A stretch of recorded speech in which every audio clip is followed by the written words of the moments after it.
Tanguay électronique, en première ligne. On parle de capitale au stade municipal. Pour les fans du junior, on parle des remparts. On manque pas une victoire du rouge et or. À l'esprit sportif, on aime le sport. Salut et bienvenue à l'Esprit sportif. Aujourd'hui à l'émission, on vous parle des capitales de Québec, on vous parlera de balles rapides et on essaie le yoga show pour vous. Aujourd'hui, tout d'abord, parlons de golf. Le club de golf du Rouge et Or de l'Université Laval évoluait ce matin sur le terrain du Royal Québec. Les hommes de l'entraîneur-chef Élie Anctil tenteront d'obtenir un 14e titre provincial d'affilée. Le reportage de Jean-Michel Bourque.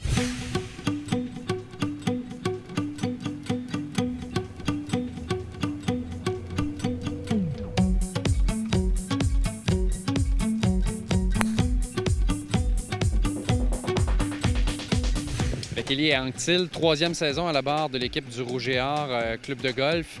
Il y a de la pression parce que ça fait 13 fois d'affilée que vous gagnez le tournoi. Oui, exactement. Le défi est toujours plus grand, d'essayer de continuer la dynastie Rouge et Or Golf. Moi, j'étais joueur avant, au début de la dynastie, puis là, après, maintenant, je suis rendu à la barre du club. C'est ça, la pression est plus forte. Je pense que c'est nous qui avons le record de championnats provinciaux consécutifs au niveau du Rouge et Or. Donc, on essaye de garder le cap. C'est toujours difficile d'année en année, j'imagine, de garder des standards élevés. Il y a du recrutement qui se fait à travers ça. Comment ça fonctionne? Dans le fond, le recrutement, on regarde beaucoup les scores au niveau estival des joueurs. Moi, j'ai aussi un recrutement qui se fait au niveau de l'Europe, au niveau de la France. Ça fait plusieurs années qu'on a des Français qui font partie de l'équipe. Quand ils sont une fois diplômés, ils continuent à faire des tournois là-bas puis ils parlent du programme. Donc ça, c'est bien pour le programme.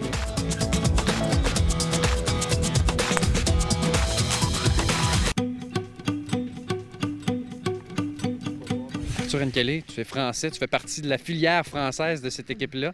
Vous êtes plusieurs Français à venir faire partie du Rouge et Or depuis quelques années. Oui, effectivement. J'avais deux amis français qui étaient là l'année dernière et qui ont fini. Et là, cette année, j'ai ramené deux petits Français avec moi aussi. Donc, on est une bonne petite bande, on va dire. Pourquoi le programme du Rouge et Or? Parce que je pense que ça peut concilier études et sport universitaire dans un cadre quand même assez sympathique où il y a vraiment de très bonnes infrastructures. Je pense que c'est un des meilleurs programmes au Canada qui ressemble beaucoup aux États-Unis. Et en France, on n'a pas du tout cette possibilité-là, donc on est obligé de s'expatrier pour trouver ce genre de programme.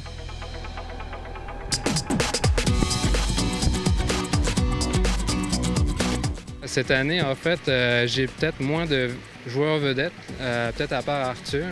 J'ai vraiment des très bons joueurs, mais beaucoup de profondeur cette année. Donc ça va se battre pour faire sa place dans l'équipe, pour pouvoir faire les tournois, pour performer au niveau provincial. Puis aussi, quand on s'en va aux États-Unis, au niveau NCAA, pas le choix, il faut qu'on arrive avec des joueurs de calibre. Frédéric, ça fait 3 ans que tu es avec l'équipe, capitaine cette année. Comment t'entrevois la saison? Écoute, de bon augure. On a vraiment de la bonne profondeur cette année. On a des bons jeunes qui sont rentrés. Je veux dire, juste être sur le top 5, c'est un honneur à chaque fois. Là. Je veux dire, il va falloir travailler fort individuellement pour la mériter. La pression est là, je veux dire. Je sais que je peux vous dire que cette année, ça va être serré. Il va falloir travailler chaque jour. Puis c'est pour ça qu'en tant que capitaine, il faut que je m'assure qu'on voit chaque journée comme un tournoi à gagner. Évidemment, pour vous autres, vous connaissez bien le terrain. C'est peut-être un avantage aussi par rapport aux autres. Ça c'est certain qu'on a un avantage de ce côté-là. On s'entraîne ici, fait que le terrain, on le connaît comme le fond de notre poche.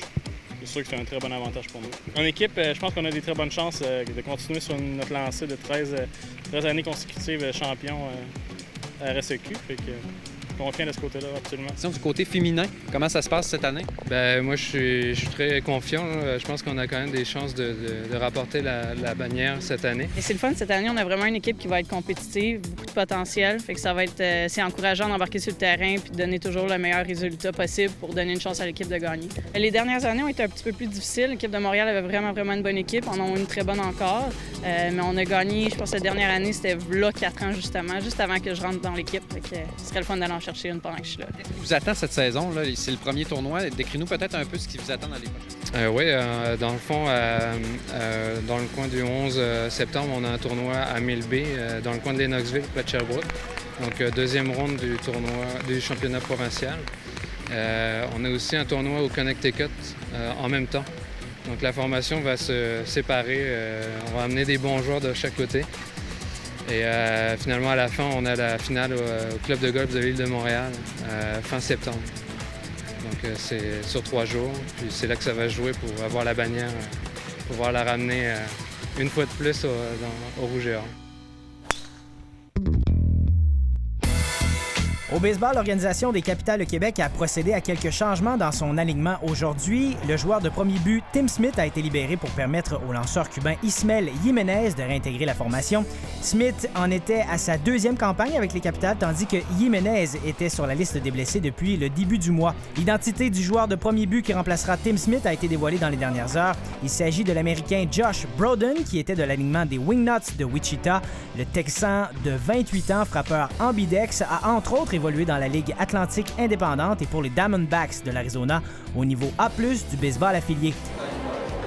Les Capitales terminent leur série de 3 matchs contre les Golden Knights de Winnipeg mercredi soir et profiteront de leur nouvelle acquisition dès jeudi sur la route contre les Aigles à Trois-Rivières. Dès mercredi, la région de Bellechasse sera l'hôte du championnat canadien senior et maître de balle rapide. Après 32 ans d'absence au Québec, des équipes de l'Ouest canadien, des Maritimes, du Québec et de l'Ontario s'affronteront pour le titre canadien de balle rapide. Les spectateurs pourront entre autres voir évoluer 10 des membres de l'équipe nationale, double médaillé d'or en 2015, soit au championnat du monde, et des Jeux panaméricains. Les amateurs de balle rapide auront donc rendez-vous aux abords des terrains de Sainte-Claire et Saint-Gervais jusqu'à dimanche. Après la pause à l'Esprit sportif, le Yoga Show. On revient dans 3 minutes 30.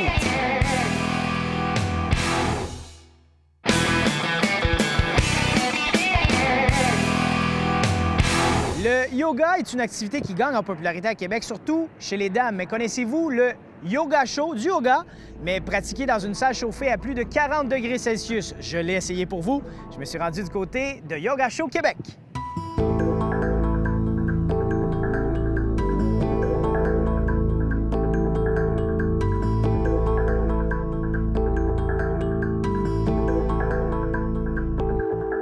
Le Yoga Show, honnêtement, c'est fantastique. Pour quelqu'un qui n'est pas souple, qui veut commencer à la base, dans le fond, la chaleur va venir réchauffer les muscles. Donc, ça permet de s'étirer beaucoup plus facilement. Puis ça vient aussi réduire les risques de blessures. Donc, pour quelqu'un qui n'en a jamais fait de sa vie, c'est vraiment une belle façon de s'initier. Et nous, on veut vraiment offrir un yoga, dans le fond, qui est accessible à tous. Que vous ayez n'importe quel âge, dans le fond, n'importe quelle condition physique, pratiquement, c'est possible de commencer avec un cours de Yoga Show. On y va raisonnablement avec des cours de 60, 75 minutes. Pour les gens qui sont un petit peu plus sportifs, on a également des cours de 90 minutes, mais la chaleur devient vraiment une aide dans le fond. C'est vraiment ça, de venir réchauffer les muscles pour aider à les étirer puis réduire les risques de blessures.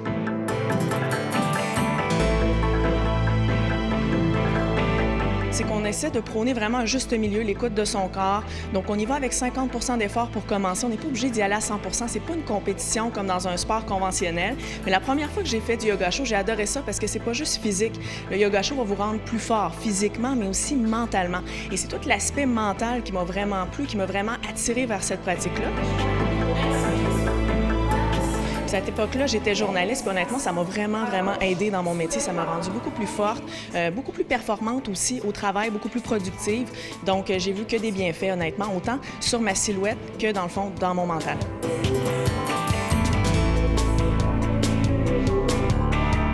On sort de là revivifié, puis dans le fond, on a de l'énergie toute la journée après, puis ça nous fait vraiment du bien.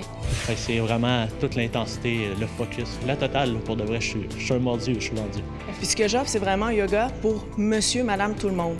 Donc que vous en ayez jamais fait aujourd'hui, dans le fond, c'est un cadeau de la vie parce que vous allez vite voir les bienfaits, puis c'est possible d'en faire, dans le fond, peu importe votre âge, peu importe votre condition physique. Quelles sont les grandes différences entre le yoga conventionnel et le yoga show? Le Yoga Show, c'est vraiment du sport. Le Yoga Show, c'est pour les gens qui veulent perdre du poids, qui ont envie de travailler leur cardio aussi. Donc, on vient vraiment augmenter le métabolisme. Quelqu'un qui a envie de brûler des calories, qui a envie de se remettre en forme, de renforcer tous ses muscles, la tête aux pieds, de travailler très fort, va vraiment se diriger davantage vers le Yoga Show. C'est pour quelqu'un qui a envie d'avoir des résultats plus rapides, je vous dirais. Yoga conventionnel, c'est ultra efficace. Moi, évidemment, je pratique le yoga également à des températures normales, entre guillemets. Selon moi, c'est vraiment une très bonne méthode, entre autres pour les postures plus avancées, plus intermédiaires. Les deux sont bons. Je vous dirais que sans chaleur, c'est plus relax. C'est peut-être la grosse différence.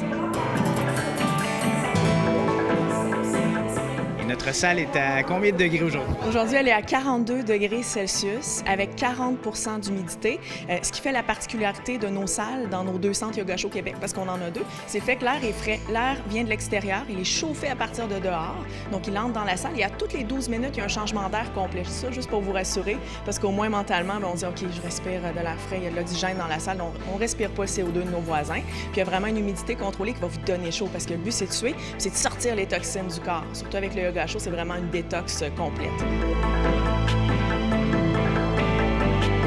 On parle de 8 mois, assidus 3 fois par semaine. Puis avant, j'avais de la misère à me trouver du temps pour moi. Puis ce nouveau mode de vie-là m'oblige à être ici parce que je retire tellement de bienfaits que c'est ça. Je me sens bien comme jamais. Il y a beaucoup de joueurs du Rouge et Or qui pratiquent le yoga sur une base régulière, beaucoup d'hockeyeurs professionnels aussi.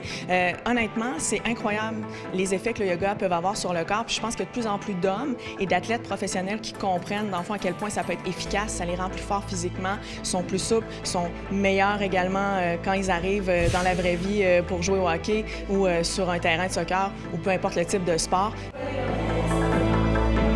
Moi, je crois vraiment au mélange du yoga à l'entraînement plus conventionnel. Nous, on le fait pas ici avec des poids et haltères, on le fait avec ce qu'on appelle des câbles de type TRX. C'est un entraînement qui est utilisé dans l'armée, qui est devenu super populaire dans le monde. Donc, on y va avec le poids de son corps.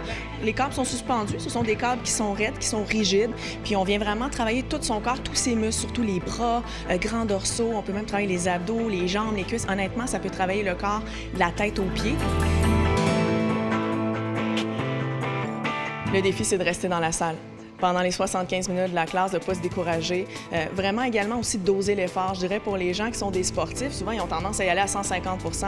En yoga, c'est pas ça. En yoga, on prône vraiment la douceur.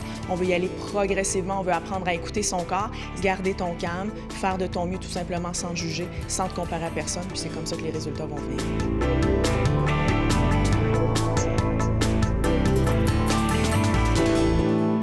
Et c'est déjà tout pour l'Esprit sportif. Demain à l'émission, on vous parle de course à pied et de tennis. Ici Jonathan Fournier. À demain, ciao!